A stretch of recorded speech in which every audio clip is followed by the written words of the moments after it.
Radio Mexicana, nuestras noticias. La reforma fiscal 2014 generó más daños de beneficios para la frontera. La formalidad de las empresas es una tarea La economía americana avanza. La proveeduría maquiladora es Concentración de poder de mercado en México. La transparencia gubernamental continúa. No es nada personal. Son solo negocios. Solo Negocios Radio. Las mejores entrevistas y análisis para lograr una decisión adecuada. Contáctenos. Correo electrónico. @solonegocios.mx. Página de internet. www.solonegocios.mx. Facebook.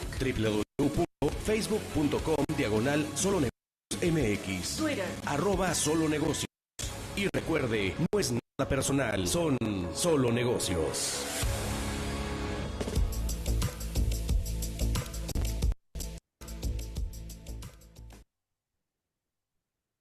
Hola, ¿cómo está? Mi nombre es Alejandro Sandoval, esto es Solo Negocios Radio, transmitiendo a través del 1300 de amplitud modulada, al igual que por internet en Radio Mexicana, nuestras noticias 1300 AM, fanpage en Facebook de nuestra estación de radio, al igual que en Solo Negocios MX.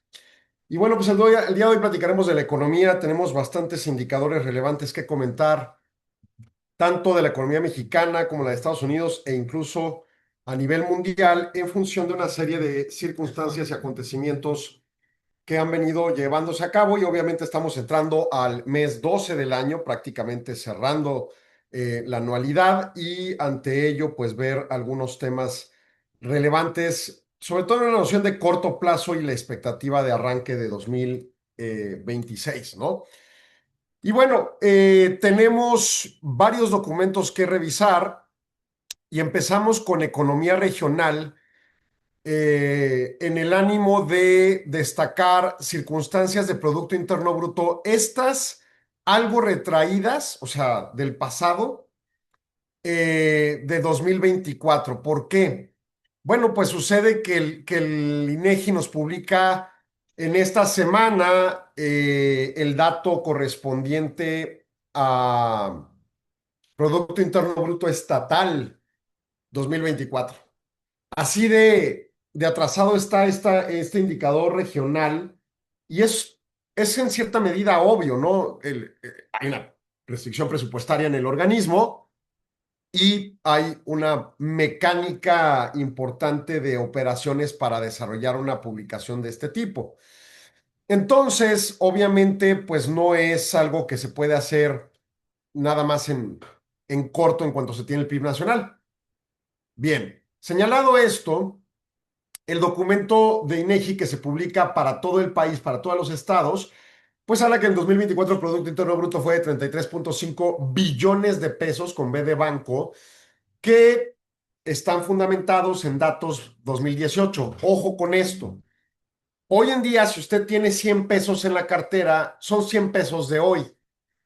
Pero como hay inflación y como hay variación del valor de dinero conforme pasa el tiempo, pues quizás esos 100 pesos en un año sean, vamos a decir, 95, y si lo comparáramos con un año atrás, serían 103, por decir algo, ¿no? Bueno, ante ese razonamiento, lo que hace INEGI es, por ciertos periodos de tiempo, en este caso 2018, fija un criterio de año base y en base a ese año, los años siguientes, hace las métricas para tener lo que le llamamos el PIB real, que es el movimiento proporcional de crecimiento o caída de la economía.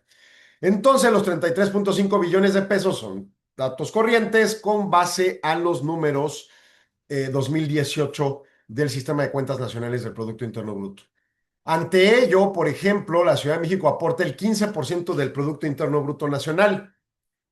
El Estado de México el 9.1, Nuevo León el 8.1, Jalisco el 7.5. Si queremos saber quiénes son los estados que más aportan, son esos: Ciudad de México, que es un cuasi estado, Estado de México, Nuevo León, Jalisco. Ahí están los primeros 4 lugares.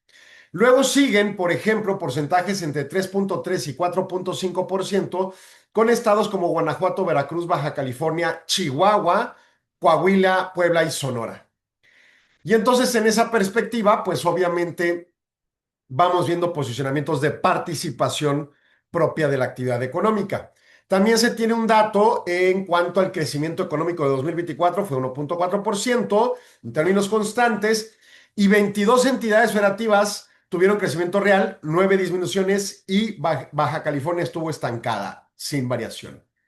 Los de mayores tasas positivas fueron Oaxaca, Zacatecas, Durango, Guanajuato, Yucatán, Baja California Sur, Puebla, Nuevo León, Veracruz, Hidalgo y Chiapas, con variaciones de rangos de 2.7 a 5.4%. Y bueno, pues hay un gráfico y demás puntos interesantes en el indicador, pero ahora me voy a ir al propio de Chihuahua, tratando de conocer lo que pasa en la participación de nuestra entidad federativa en la economía nacional. El Producto Interno Bruto del Estado de Chihuahua del año 2024 fue negativo 1%, o sea, un escenario de contracción económica que pudiera hablarse de una recesión, pero habrá que ver vicisitudes para confirmar algo así que no me tome la palabra de que tuvimos recesión en el año 2024, simplemente se puede decir la palabra contracción con particularmente las actividades primarias y secundarias. Las terciarias aumentaron, fundamentalmente en las secundarias caen minería y manufactura. ¡Wow!, ¿no? La maquila, pues, por supuesto. En su caso, las actividades terciarias que crecen tienen una movilidad ciertamente dominada por comercio minorista, comercio mayorista, en cierto alcance, porque hay que ponerle quotes, comillas al mayorista por el momento, y por supuesto servicios, ¿no? Y actividades primarias con temas importantes en caída, por ejemplo, 5.1%. Secundarias, incluyendo manufactura, incluyendo minería, incluyendo construcción, 2.9 negativo. Y terciarias subieron 1.1. Y entonces en ese alcance vemos una situación alicaída de la economía chihuahuense, de las principales aportantes a la economía mexicana, pero además en un año con peculiaridades. Un año donde la desaceleración americana daba pauta, un año, sobre todo la manufacturera, donde el gobierno mexicano se sobreendeudó de manera magnánima, como si no hubiera mañana, y mucho de su gasto fue para concluir las obras insignia del gobierno anterior, y entonces los sesgos de crecimiento ocurrieron hacia el sur. ¿Está bien? Ok, eso es el dato. No sé si está bien o está mal, pero ese es el dato realista, ¿no? En cuanto al alcance. También INEGI nos publica el medición de la economía informal trimestral por entidad federativa. Y este es otro dato relevante porque ayer tuve la oportunidad de estar en Súbete al Ring, que es un podcast en YouTube que estará siendo emitido el 25 de diciembre y estuvieron conmigo Carlos Corpus, un empresario de aquí de Ciudad Juárez, y Thor Salandía, otro empresario y líder empresarial aquí en la localidad.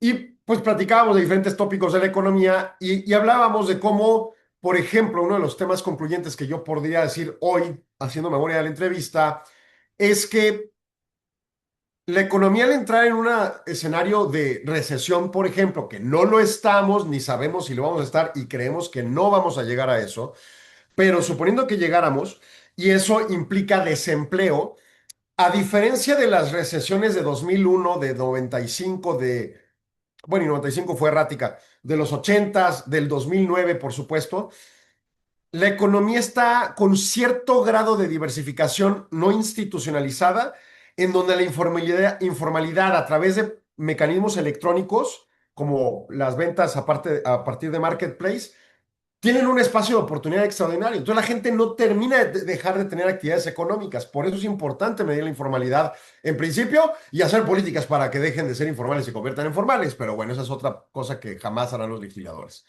El punto es que este boletín ilustra el dato al segundo trimestre de 2025, o sea, abril, mayo y junio, sobre la variación de valor agregado bruto que aportan los trabajos remunerados y remuneraciones en el sector informalidad y las diversas modalidades de informalidad que hay en el país.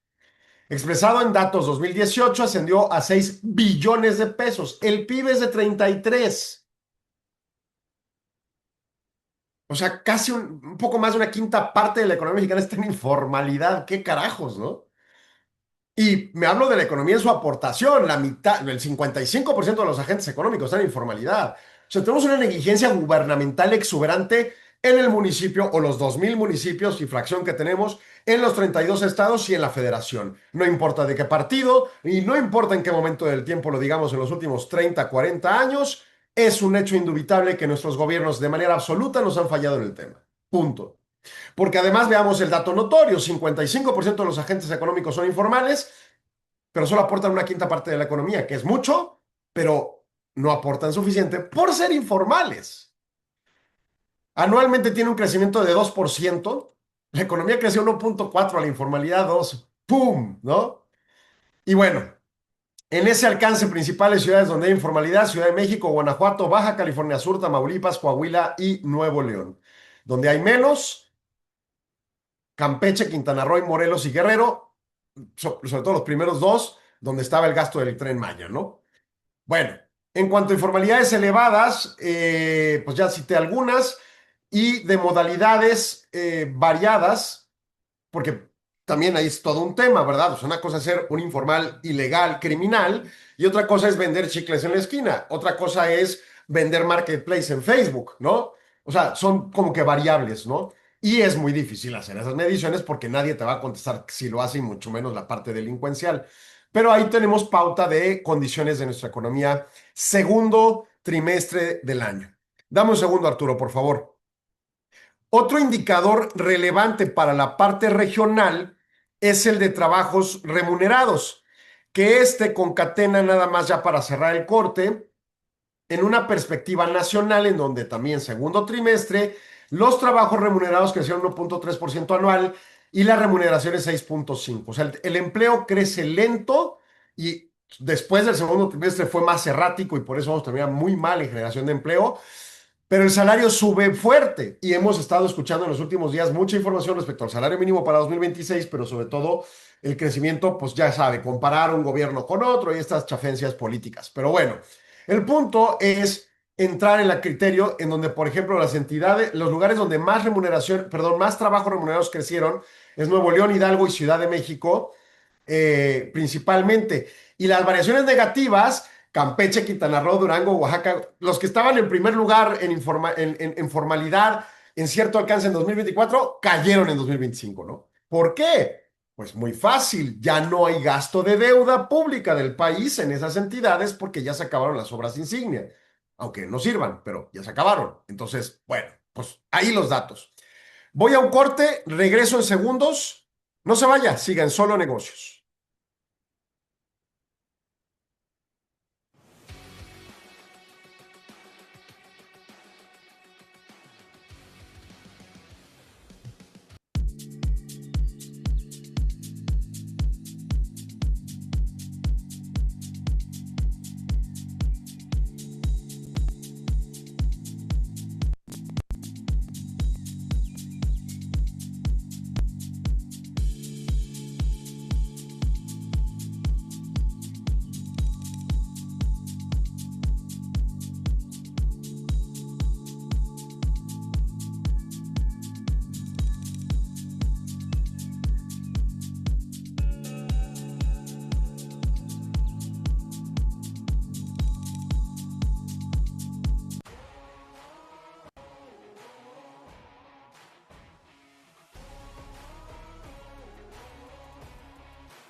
Continuamos en Solo Negocio Radio y pues los temas de economía regional con una posición muy medrada en la economía chihuahuense. 2024 negativo, 2025 a media tabla, ¿no? Con los datos disponibles que se tienen. También está el ITAE, que no lo tenemos reportado ahorita porque no está coyuntural en INEGI, pero con estos datos podemos ver ese tipo de incidencias para nuestro estado, ¿no? Una economía aplanada, pues obviamente enfáticamente por la desaceleración del sector maquilador, enfáticamente con un origen estadounidense en donde el ISM manufacturero, y ahorita lo vamos a ver hacia el final del programa, bueno, el tercer segmento, tiene desde 2023 alicaído. Curiosamente, desde mediados de 2023, cuando en Ciudad Juárez, a mediados de 2023 empezó a caer nuestro empleo. Entonces, todo es culpa del gobierno federal mexicano. No, olvídese de las culpas, veamos los orígenes. La economía americana entra en ese estadio de desaceleración manufacturera, no producción industrial y mucho menos de su PIB. Su PIB ha tenido una posición errática de crecimientos y decrecimientos, pero la manufactura sí está desacelerada desde mediados de 2023. Y luego eso le suma reformas constitucionales irracionales sin implementación inmediata, porque pues, requiere reformas secundarias. Y hoy en día empiezan las reformas secundarias a tener pauta y cauce. Vean lo que pasó con la ley de aguas. O sea, hay un movimiento en el país de un sector de la población y lo que más se atina a decir, ay, es que son de oposición. ¿Y qué importa? ¿Que no son mexicanos? O sea, carajo, ¿no? Punto. Pero bueno, el medio del asunto es, el tema es que la desaceleración permea ya sea por un origen u otro, y así se encuentra el Estado. Pero además vemos la parte agropecuaria, que también está impactada por cambio climático, temas de acceso al agua y, por supuesto, ya que entra este gobierno en Estados Unidos, permeará y podremos ver estos datos hacia adelante y muy probablemente continúen tanto en agropecuario como secundario, o más bien primario y secundario, en los efectos propios de un escenario donde la economía, pues vamos a pensarlo de esta forma, ante ahora los impactos arancelarios que entran y no entran en vigor y impactan y no impactan, pero sí la cadena de suministros, pues tienen consecuencias. Estamos regresando al aire 1300 AM y me voy ahora a región Texas. El Banco Federal de la Reserva de Dallas publica su registro de indicadores económicos de Texas y, bueno, pues basado en el Bank Condition Survey, plantea que el crecimiento de la economía de Texas tiene signos de desaceleración hacia finales de 2025 en base a diferentes indicadores que analiza. Dentro de ellos, por ejemplo, el índice de empleo que bajó desde 2 hasta, perdón, hasta 1.2 unidades. El índice de pronóstico de sector servicios, un índice de empleo de 3.1 con un crecimiento lento y heterogéneo, o sea, diversificado en los subsectores. En producción y actividad manufacturera hay un repunte significativo hacia 20.5 unidades, en tanto que el sector servicios con contracción en un escenario negativo. Tiene también, por ejemplo, solicitudes por desempleo con un aumento de 1.6%, el seguro por desempleo, ya sabe, que a mediados de noviembre tenían 18.300 y en el agregado nacional hacia 220.000 solicitudes. A nivel nacional yo no le veo un tema, pero no sé en Texas, no he seguido estatalmente el dato, si sea mucho 1.6% de crecimiento. Y bueno, en general Texas con tintes de desaceleración y es de los estados más fuertes en la Unión Americana. Bueno, ahora vámonos a economía nacional mexicana y vamos a empezar con el índice mensual de consumo privado, pero como lo sabemos, es de septiembre. ¿Por qué? Pues recordemos que el PIB en México tiene 2 meses de atraso y entonces pues se compone de ese tipo de subindicadores, ¿no? Bueno, el indicador de septiembre para efectos de consumo tuvo un crecimiento de 2.1% anual, incluyendo nacional e importado de los bienes o duraderos, semiduraderos y no duraderos. En ese alcance, la tendencia de crecimiento va languideciendo, o sea, no está mal. Si la economía mexicana va a crecer 0.3%, 2.1%, pues quiere decir que el consumo sacó a flote la economía, pero en periodos anteriores era más fuerte, ¿no? Este, por ejemplo, el consumo de bienes importados no tuvo variaciones mensuales, pero en los anuales se estabilizaron. En el análisis de componentes nacionales, bienes fueron negativos 0.1%, y luego nacionales 0.3% negativo. Servicios nacionales crece fuerte. O sea, nos vamos de gasto a restaurantes, a hoteles, servicios necesarios en el hogar, eso está creciendo. Bienes no los estamos haciendo. Ahora es septiembre, no es un mes de mucho gasto. Digo, un poquito con las cosas de los bienes escolares, pero como que ya las escuelas no tienen mucho pretexto para pedir cosas cuando casi todo se está convirtiendo a electrónico. Veremos en noviembre cuando nos den este dato. Ahí sí me preocuparía si fuera malo en función del Buen Fin y el otro Black Friday, ¿no?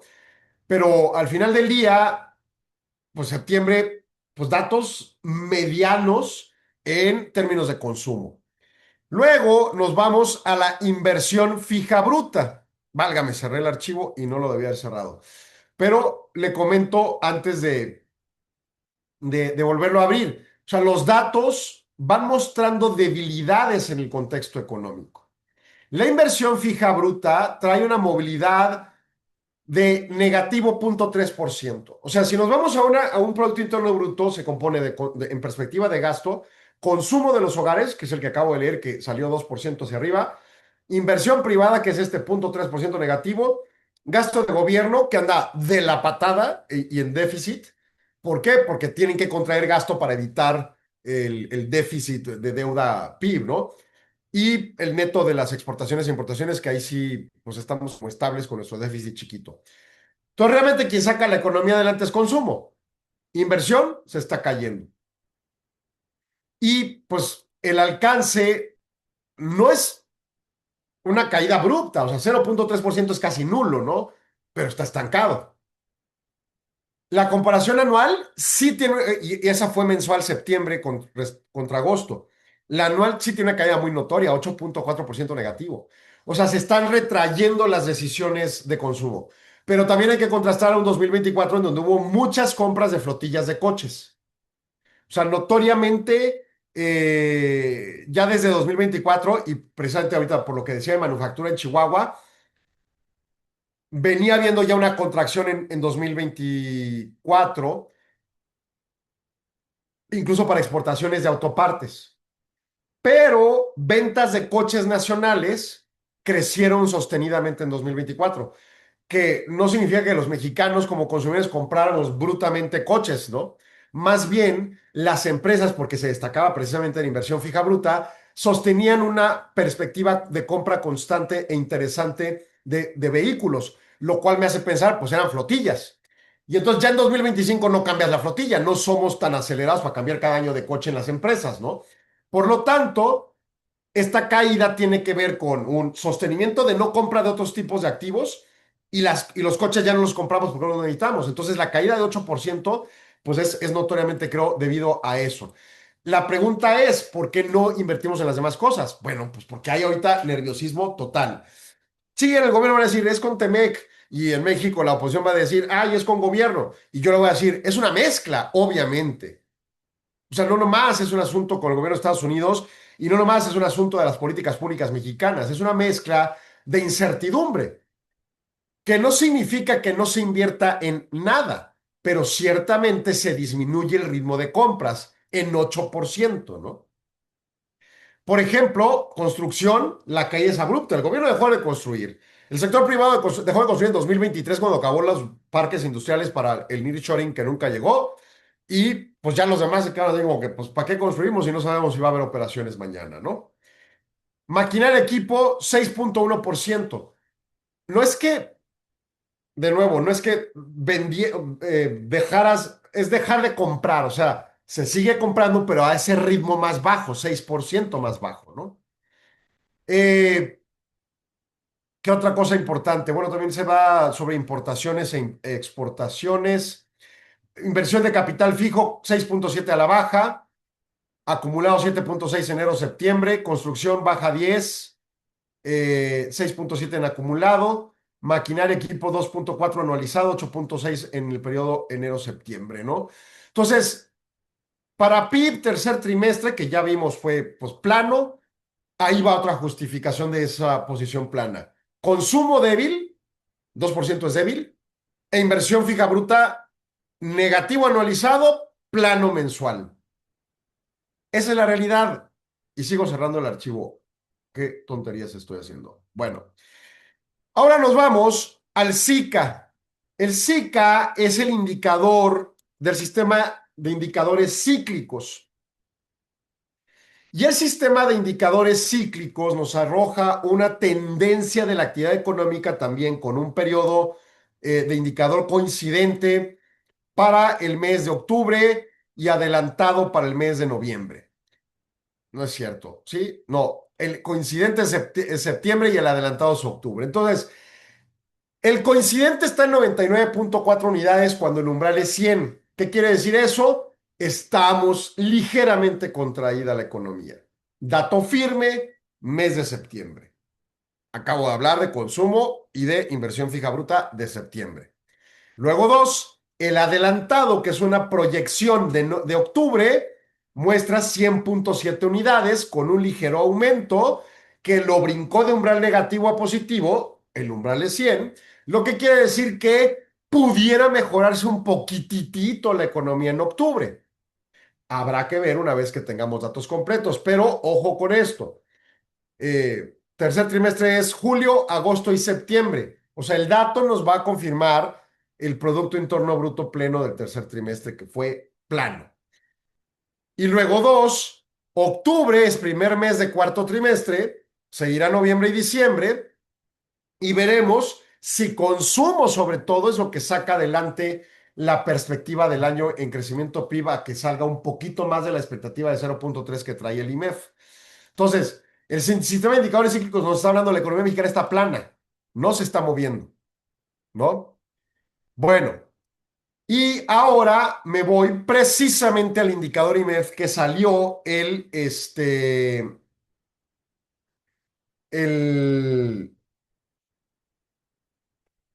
lunes, que fue primero de mes, ¿no?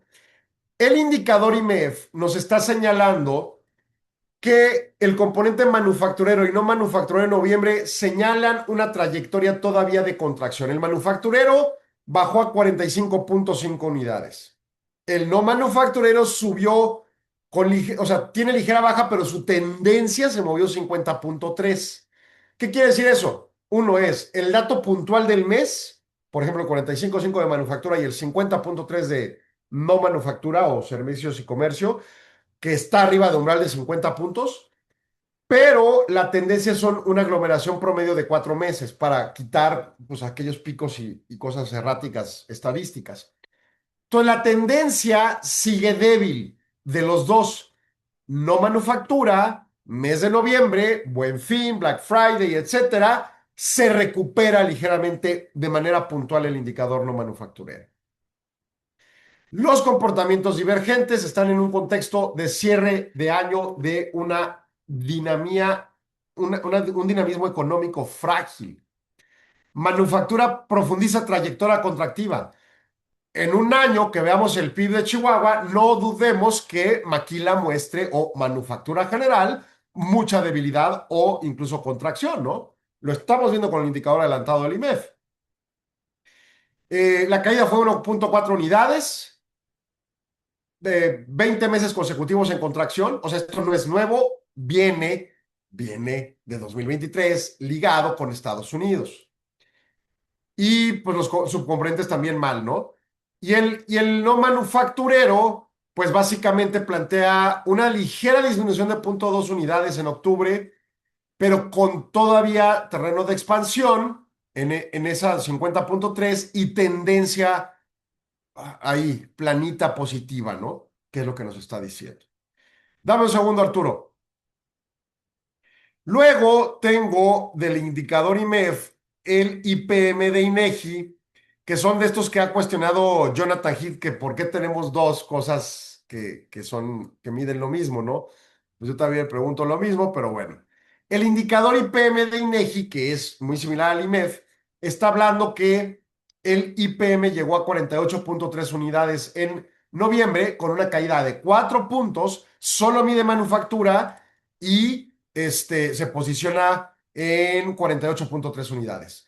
¿Qué significa eso? La manufactura sí tuvo un escenario malo en el mes de septiembre. El YAT, que es el indicador agregado de tendencia vinculado al IPM, muestra una serie de implicaciones, porque como es subsectorizado, de tendencia de disminución. Es cómo va la economía de la empresa en la tendencia. Y finalmente, el ICE, que es el indicador de confianza empresarial, está en 48.3, también con una ligera disminución de 0.2 mensual y 3.2 anual. Vamos, el sector empresarial destaca muchas dudas de la actividad económica del país, lo cual pues nos posiciona en un escenario de debilidad. Ahora, estamos hablando del mes de noviembre, lo que implica pues que la proyección del cuarto trimestre se veía bien con ciertas perspectivas del SICA, del indicador adelantado, pero se debilitan con las opiniones de los empresarios. Voy a corte, volvemos en segundos, no se vayan, siguen Solo Negocios.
Continuamos en Solo Negocios Radio y pues la economía mostrando elementos de debilidad, ¿no? Vamos a continuar un poquito con datos de economía mexicana ya para cerrar y luego nos vamos a ir a la economía de Estados Unidos. Nada más regresemos al aire. Pero estos datos están mostrando pues una economía mexicana muy plana y el problema más delicado pues no es así como que, ay, gané la apuesta de que si crecíamos o no, o el PIB no es suficiente. Pues es una aglomeración de indicadores que nos muestran una tendencia. No es una tendencia de crisis, a mí sí me es importante enfatizar el punto, pero es una tendencia plana. Y el problema más, perdón, delicado para un país como México es que México si creciera una tasa de 5% anual constante y eso implicara, porque así pasa con una tasa de esa dimensión de crecimiento, generara 1,5 millones de empleos constantes, saldríamos de los escenarios de pobreza, inequidad y subdesarrollo que vivimos más o menos entre 20 y 30 años. O sea, durante 20 y 30 años tendríamos que crecer esas tasas. Pero tenemos, si lo quieren ver por sexenios, ¿verdad? Ya que les fascina la política, de 2018 para atrás, tenemos 30 años creciendo un promedio de 2% y generando un promedio de 750,000 empleos anuales, perdón, y de 2018 para acá creciendo a tasa cero y generando empleos debajo de los 400,000 anuales. Pues, ¿cuándo vamos a salir de estas broncas, no? Masivamente. Oye, reducimos la pobreza. Ah, felicidades, muy buen paso. Y lo demás, no lo resolviste. Estadísticamente salimos de la pobreza en algunos rubros, algunas personas, pero no la gente en mayoría, ¿no? Bueno, indicador de confianza del consumidor, también para el mes de noviembre, tuvo un dato errático, una disminución mensual de 1,6 unidades, anual de 3,5 a la baja, 44,2. Tiene como 100,000 años debajo de umbral, esto no me preocupa esa parte, pero noviembre es el mes del Buen Fin. Y el consumidor así como que, ¡ay! No consumo, ¿no? El indicador no dice si la gente fue a gastar o no, dice la confianza que le da la economía para gastar. Sus 5 subindicadores, por ejemplo, es comparativa anual contra el año pasado y expectativa dentro del próximo año, y la capacidad de compra de bienes duraderos como refrigeradores, muebles y cosas así. Y entonces, pues los datos nos arrojan un escenario también con cierta posición timorata. De nuevo, no porque esté por debajo de umbral el indicador, eso tiene mucho tiempo ahí, sino porque muestra una caída en un mes donde no cae normalmente. En los últimos, no sé, 15 años que tiene el Buen Fin, que por cierto nació aquí en Juárez cuando lo promovió Canaco, liderado por Toño Andreu, pues digo, ha logrado un hito cultural de que sea un mes de consumo. Pues al menos el indicador no muestra los mejores escenarios, ¿no? Habrá que ver datos confirmados de operaciones comerciales por INEGI, más allá de los que expresa Canaco en el cierre con Canaco, en el cierre anual del dato de noviembre, pero me voy al punto, se va desacelerando la economía, ¿no? Luego viene Banamex con su resumen semanal y voy a citar este banco específicamente porque es muy, muy conocido este indicador. Bueno, no es un indicador, sino es como una expectativa, ¿no? El consumo privado tiene un escenario de sin variación, septiembre, ya lo comentamos, la caída que ya comenté de inversión fija bruta 8.4 y pues un escenario en donde plantea que la demanda interna va languideciendo, que la inversión tiene una contracción notoria y que, bueno, pues la perspectiva del salario mínimo se concluye, no genera propiamente una presión grave inflacionaria, pero ya ha sido tal la aglomeración que los niveles salariales posteriores muy probablemente generen presiones de elevaciones por encima de inflación. Y eso sí empieza a generar como consecuencia de algunos impactos inflacionarios. Muy bien. Y finalmente, ya son todos los indicadores correspondientes. Me voy a Estados Unidos y este es crucial, el ISM manufacturero. Válgame, ya no lo abrí o qué hice. No, lo hice. El ISM manufacturero es un documento similar o con la misma metodología que el IPM de INEGI, que el indicador IMEF y que los que usa de tendencia, ¿cómo se llama? Standard Poor's, antes IHT Market, antes Wharton y todas estas entidades. Es una metodología, pues, que nos ayuda a tener un indicador de tendencia local, en este caso por países, de la movilidad económica en la inmediatez del término del mes, igual al indicador IMEF. Este indicador yo lo he usado mucho junto al indicador IMEF en ausencia de haber logrado tener el indicador regional Juárez. No se logra eficazmente el alcance de el tema de que contesten encuestas a los empresarios juarenses, ni en ninguna parte del país, ni se sientan mal. O sea, tiende a haber una apatía para ser participativos. Y entonces lo que tenemos que hacer es tomar el indicador nacional y luego el nacional americano y tratar de buscar una mezcla en función a los estudios de Business Barometer Borderplex de UTEP, que da pauta para entender cómo la economía de Juárez depende mucho de la economía de Estados Unidos y en función a ello, pues inferir la economía mexicana, cómo le va, por ende, con base en la economía estadounidense, qué impacto puede tener la economía de Juárez. Habiendo leído los efectos de 2024, por ejemplo, pues tenemos un contexto interesantemente errático en sentido de contracción. Primero, el ISM manufacturero.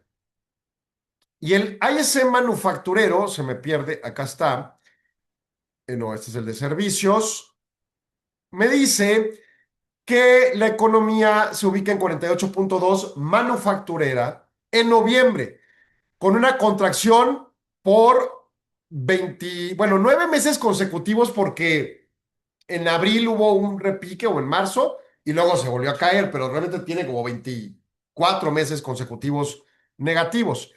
Ciertamente un escenario de nuevos pedidos, empleo, inventarios, cartera de pedidos en zona de contracción con producción y precios en expansión. Y la parte delicada es precios.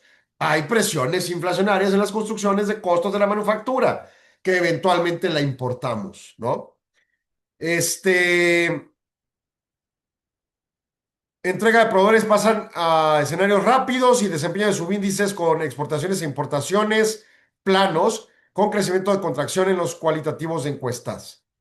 Eh, la parte cualitativa es bien preocupante en estos indicadores, porque ahí es donde los empresarios encuestados en Estados Unidos, pues dicen, oye, a mí este tema de los aranceles me trae muerto, ¿no? O sea, todo se me está subiendo de precio y las condiciones económicas no dan pauta para que yo sostenga una absorción del impacto del precio. Y entonces significa que van a empezar a cederlo. Y cuando ves el indicador o subindicador de precios, pues caramba, ¿no? Y para colmo, el que ellos estén hablando de un escenario de contracción, incluso expresamente o con el propio indicador, pues son los clientes de nuestras maquilas, son las matrices de nuestras maquilas en muchos casos. Y entonces son las cosas que dices, híjole, pues el escenario se ve que vaya a recuperarse pronto, ¿no? Por ejemplo, maquinaria. Hay nuevas órdenes hacia el pronóstico del próximo año. Hay ciertas perspectivas de mejorar escenarios, pero todavía pues no hay en firme, ¿no? Una de las más importantes, más o menos el 40%, si no me equivoco, anda Juárez de dependencia en maquila de autopartes. Y bueno, pues bajo el ambiente de aranceles empezamos a hacer cambios relevantes. Reducción de personal, nuevas guías hacia los accionistas de las posiciones que va a tomar en los consejos de administración y desempeños, así como incluso la manufactura offshore, por ejemplo, la maquila, que tiene implicaciones de modificación estructural. ¿Cuál? No dicen más, ¿verdad? O sea, es lo que dicen. Estamos haciendo cambios. Entonces, bueno, al menos están haciendo algo. No sé si nos convenga, pero están haciendo algo ante el contexto, ¿no? Y el otro que es muy interesante o muy relevante para Juárez es el de consumo de productos electrónicos y computacionales. Dice, los negocios siguen muy, muy complicados en una perspectiva de fuentes de suministro de largo plazo por los aranceles y los costos de logística. El suministro externo sigue siendo una solución de bajo costo comparado con la manufactura americana, pero obviamente empieza a reducir los márgenes por los aranceles. O sea, sigue siendo una opción comprar fuera, pero no es así como que ya el buen escenario que se tenía antes. Y el problema es que un producto manufacturado está, de electrónicos, pues, tiene una peculiaridad. Es un producto que tiende a tener un margen amplio. O sea, ¿cuánto cuesta producir un celular inteligente y cuánto cuesta en el mercado en precio? Ese es el factor central. Y entonces ante ello, pues obviamente genera una relativa suspicacia, pues el alcance de lo que pueda implicar si tendrá la capacidad de acción y reacción precisamente el, el, la economía en general de reactivar 2026 o va a ser un año plano desde Estados Unidos con nuestras políticas públicas encarecedora de todo, porque vamos a pensar nada más esta cosa de ley de aguas va a encarecer tremendamente varios procesos manufactureros y pues ante ello el contexto se pone bastante complejo para la toma de decisiones de este tipo, ¿no? Bueno, me están mandando a corte comercial. Vamos rápidamente y regresamos aquí a Solo Negocios. No se vayan.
Continuamos en Solo Negocios Radio y, por ejemplo, podemos ver Departamento del Trabajo, el reporte del 29 de noviembre de solicitudes por desempleo, una disminución a 191,000, que además ese nivel es bajo desde septiembre de 2022. O sea, el empleo todavía no se ve, el empleo más formal estadounidense todavía no se ve repercutivo gravemente. Esto da pauta, este es el tipo de datos que da pauta para que la Reserva Federal tenga la justificación, creo que es la próxima semana la Junta, de tomar su decisión de baja de tasa, ¿no?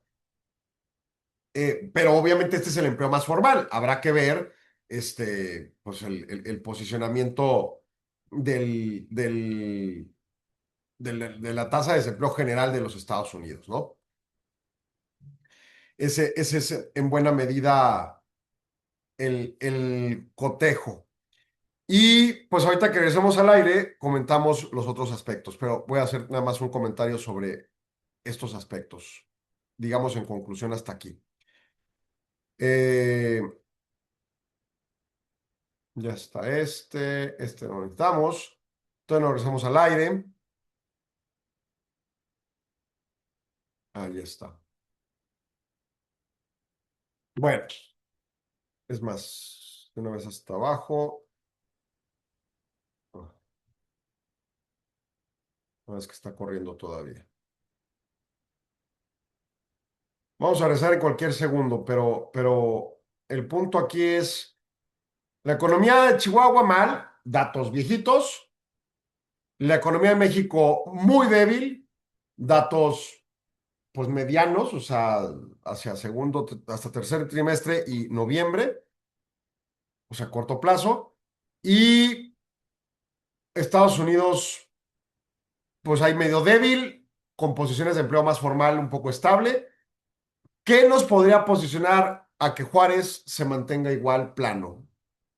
Perdemos un poco de empleo, no es tan grave, no estamos en un escenario recesivo, pero estamos en un escenario muy, muy débil, ¿no? Ese es el contexto.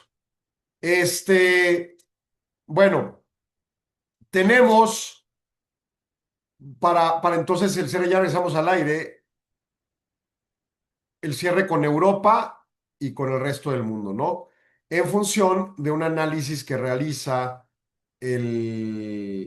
bueno, pues varias entidades. En este caso, Eurostat, que es como el INEGI europeo, y nos dice Eurostat que el Producto Interno Bruto y el empleo se mantienen en tercer trimestre conforme a estimaciones ordinarias, en particular el Producto Interno Bruto con un crecimiento de tercer trimestre de 0.3%,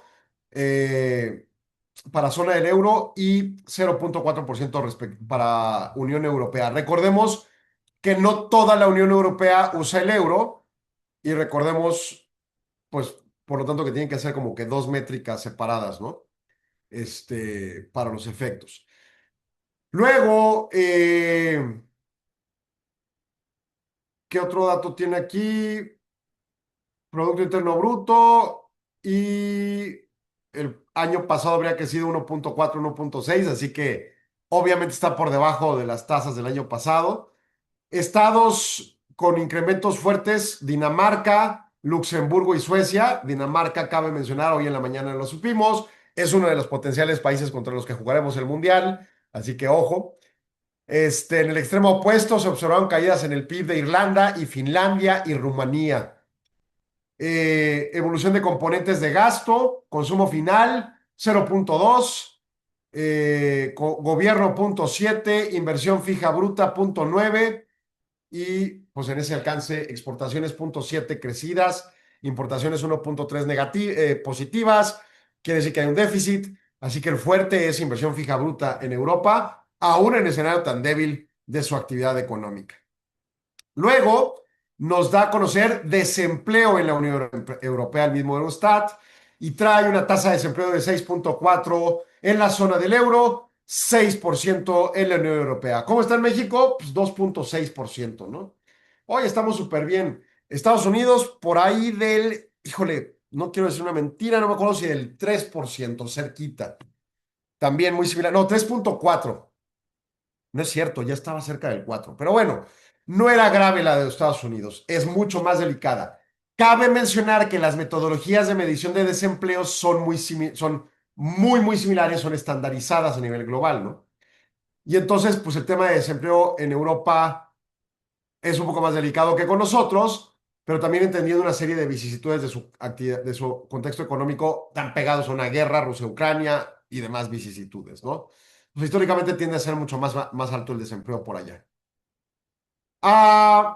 Y luego tenemos el otro de Europa, déjenme ver cuál es el que sigue, el EANI, el de inflación, ya me acordé. Ay, ese es el único que no me puso esta cosa. Se brinca indicadores. Bueno, pero luego viene el de la OCDE. que es un indicador, bueno, más que indicador es como una opinión, es un comunicado derivado del pronóstico económico global que muestra, dice la OCDE, una resiliencia en 2025, pero se sostiene frágil ante la persistencia de riesgos y desequilibrios. Riesgos, guerras y sus consecuencias o ampliaciones de guerras, y riesgos, pues políticas públicas que se traducen en especie de guerras comerciales o al menos erráticas comercialmente, como aranceles, ¿no? Los dos puntos principales. Luego vienen otros temas. La posibilidad de una nueva pandemia, por ejemplo, pues que no está ahorita en la mesa, pero que claro que existe. O sea, no existe forma de que alguien pueda decir que se niega rotundamente que exista la posibilidad de una pandemia. No, si existe la posibilidad de una pandemia, ya lo vivimos y lo tenemos que concientizar. Y solo concientizándolo puede venir decisiones más capaces ante la eventualidad, ¿no? Este, ¿Qué más dice la OCDE? Bueno, pues el PIB se prevé en 2026 un crecimiento de 1.7% y en 2027 1.9%. La zona del euro una recuperación respecto a lo que acabamos de señalar, hacia 1.2 en 2026, 1.4 en 2027. China, una moderación a 4.4% en 2026, 4.3 a 2027. Los impactos derivados de estos procesos comerciales más las propias cosas individuales de cada país. China, por ejemplo, es un país que post pandemia, bueno, no es cierto, desde 2015 viene mostrando signos notorios de desaceleración respecto a lo que ocurría en la primera década del 2000, ¿no? Luego, con la pandemia que aparentemente fue mal manejada, pues tuvieron impactos muy fuertes con cierres absolutos, ¿no?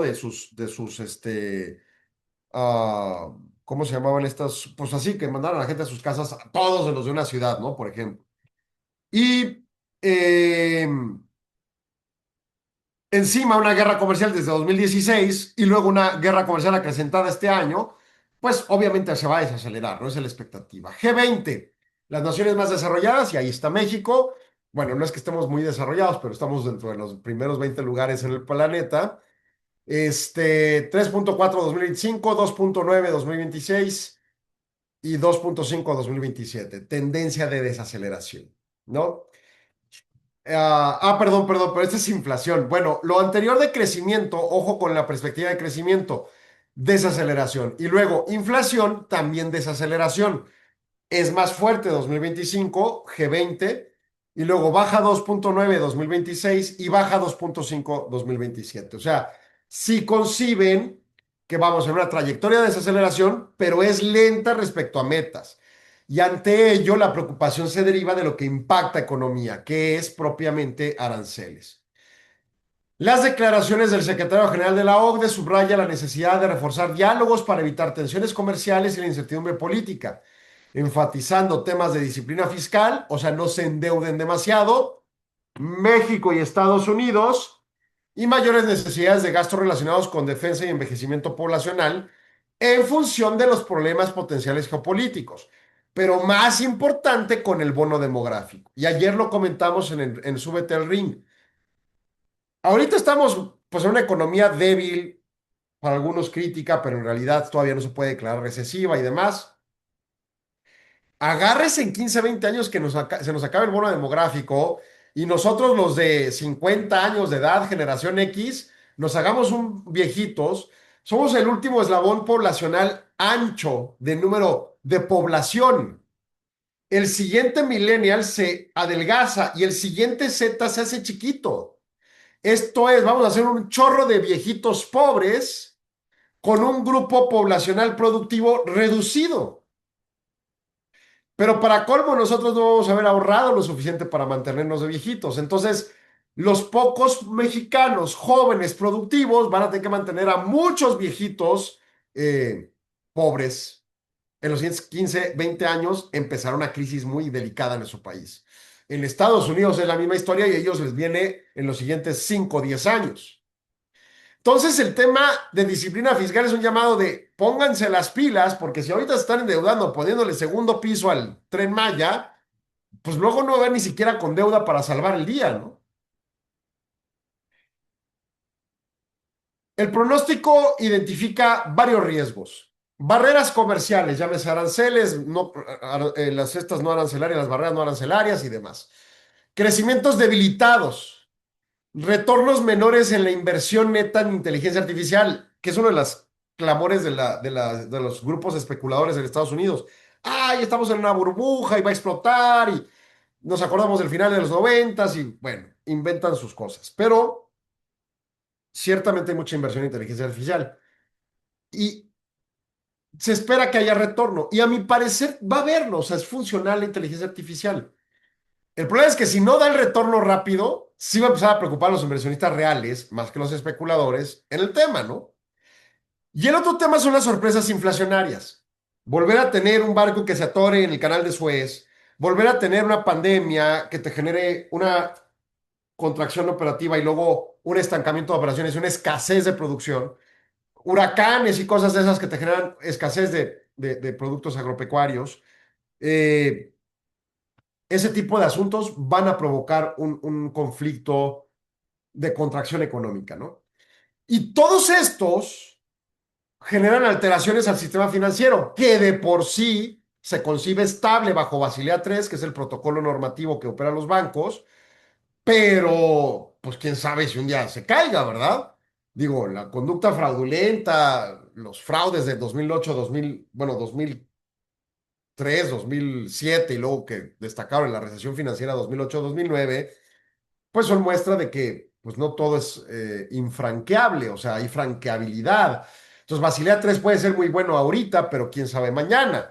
Nosotros podemos medir cada mes los índices de capitalización y los estados financieros de la banca mexicana o americana y decir, también estos no van a tronar, no vamos a tener un problema de mercado financiero como en 2009, pero pues en una de esas se caen, ¿no? Porque pasó cualquier otra cosa. Y claro, está el tema de los criptoactivos y más que nada de los activos digitales, ¿no? La posibilidad de fraudes y de que esto permee al Estado-nación de donde vengan los stablecoins, pues genera preocupaciones a la OCDE, ¿no? Entonces, ante ello, concluimos. Economía chihuahuense debilitada en 2024, fuerte. Continuidad de debilidad 2025, un poco mejor, pero débil. México plano en su actividad económica reciente. Economía de Estados Unidos plano, con algunos elementitos positivos. Inferencia para Juárez, economía plana. Y finalmente, Europa, economía plana. Expectativas de mejora 2026 ligera, con una gran cantidad de incertidumbre. No hay más. Incertidumbre, incertidumbre, incertidumbre. No recesión, no expansión, sino simplemente los temores de que algo explote en la cara en algún momento. En fin. Cerramos viernes, nos escuchamos el lunes en punto de las 4 de la tarde con el espacio de CONAFI Guillermo Soria. Arturo, muchas gracias por el apoyo. Seguimos en comunicación. Pásenle excelente todos ustedes.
Agradecemos su atención. Nos escuchamos de lunes a viernes de 4 a 5 p.m. a través de Radio Mexicana 1300 AM. Contáctenos. Correo electrónico. Correo @solonegocios.mx. Página de internet.